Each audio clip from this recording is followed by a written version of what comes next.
असद कैसर ने शम्मा जुनेजो की मौजूदगी पर सवालात उठा दिए। पीटीआई रहनुमा ने कहा कि वज़ीर ख़ारजा तस्लीम करते हैं कि शम्मा जुनेजो वज़ीर आज़म की स्पीच राइटर हैं तो फिर उसकी जिम्मेदारी भी उन्हीं पर आएगी। सवाल किया, क्या ये इतना अच्छा मुआहदा था तो फ़लस्तीनियों ने इसे कबूल क्यों नहीं किया।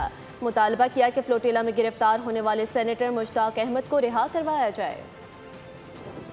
आप एक फरमा रहे हैं जो इनकी पीछे बेटी थी और जो फॉरेन मिनिस्ट्री है उसकी दूसरी स्टेटमेंट है और वो खुद फरमा रही है कि मैं प्राइम मिनिस्टर की स्पीच राइटर हूँ। इसकी तो एक्सप्लेनेशन नहीं हुई। इस किस्म के खातून क्या इतनी संजीदा और सीरियस डेलीगेशन में वो किस तरह गई, किसके हुक्म पे गई और उसकी कौन उसको लेके गया और कौन इसके रिस्पॉन्सिबल है, इसकी प्रॉपर इंक्वायरी होनी चाहिए। सब्सक्राइब करें और बेल दबाएं ताकि कोई खबर रह न जाए।